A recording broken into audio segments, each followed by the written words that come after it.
Hi guys, welcome back to my channel. Today we will be exploring a common dilemma for car buyers, whether to buy, finance or lease a car. We will also evaluate each of these options using some numbers. So make sure to watch this entire video so you have a better understanding of each of these options. So let's start with scenario 1 where you buy a car in full using your own money. So the advantage of buying in full is that you own the car outright. If you have the funds available, this can save you a lot of money in interest over time and you will have complete ownership of the vehicle.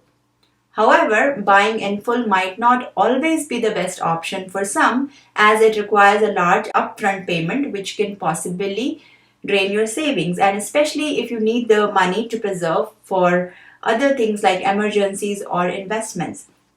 Now let's look at the second scenario, which is to finance your car through a loan.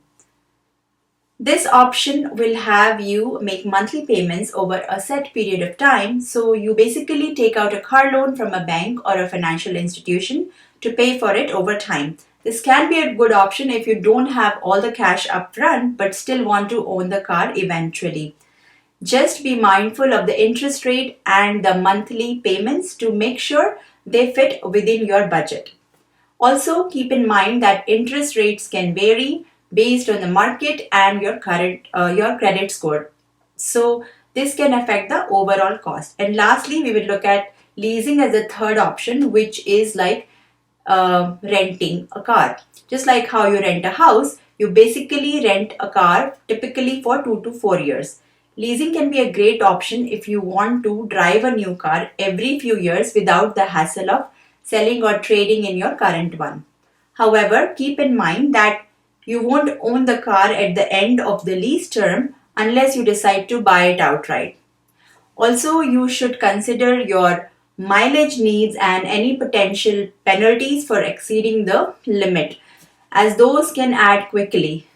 So the pros of leasing are that it requires lower monthly payments compared to financing or buying it. It does allow you to drive a more luxurious vehicle than you might otherwise be able to afford. But as I said, you don't own the car and may face mileage restrictions and additional fees if you exceed that limit. So if you like long road trips, this may not be a good option for you. Now let's compare the three scenarios using some actual numbers. For example, let's say the car you want to buy costs 30,000 US dollar. In first scenario, you decide to buy in full, you will have to pay full 30,000 upfront. You won't be paying any interest on it, but there is an opportunity cost to it. That is, you won't be able to earn any interest if you were to invest that 30,000 somewhere else, like in a stock market or maybe putting in a CD. Now let's look at the second option where you finance the car and you pay a 4% interest rate and the loan term is 5 years. In this case, after 60 months, you have paid a total of $33,120, which is more than $30,000 that you would pay if you were to just buy it upfront. Also, in this case, your monthly payment would be close to $552. Now, lastly, we are going to look at the third option, which is leasing. If the lease is for 36 months and you pay $300 per month, the total cost would be around $10,800. As you can see, leasing has the lowest immediate cost, but you don't own the car.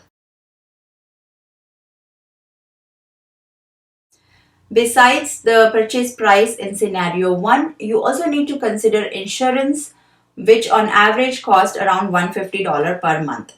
Financing in scenario 2 demands insurance coverage as well, with no significant difference from the first scenario.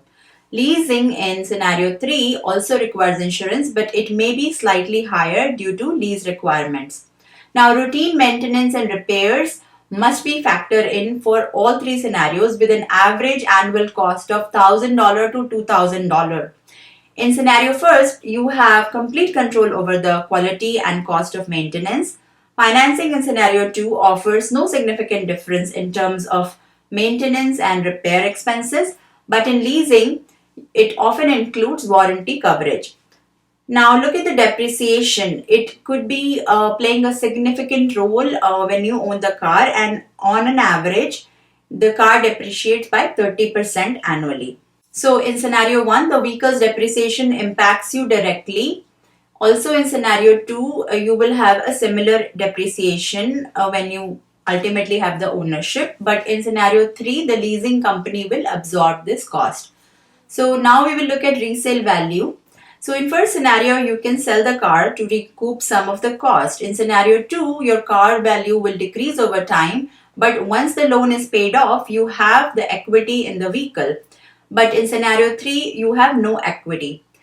At the end of the lease agreement, in this third scenario, you must return the car with potentially additional fees for exceeding mileage or wear and tear. So when it comes to hidden cost, each scenario has its own factors to consider, such as insurance, maintenance, depreciation, and resale value. Ultimately, you should evaluate which option aligns with your budget, lifestyle, and long-term goals. If you value long-term ownership and have the means to buy it full, it may be your best option. On the other hand, if you prefer lower monthly payments and don't mind not owning the car, leasing might be more suitable. Now that you have a better understanding of the pros and cons of each option, hopefully you can make a better decision. If you found this video helpful, be sure to give it a thumbs up, subscribe to my channel for more money related content, and don't forget to hit the notification bell to stay updated. Thank you so much for watching. My name is Parul and I'll see you in my next video. Bye.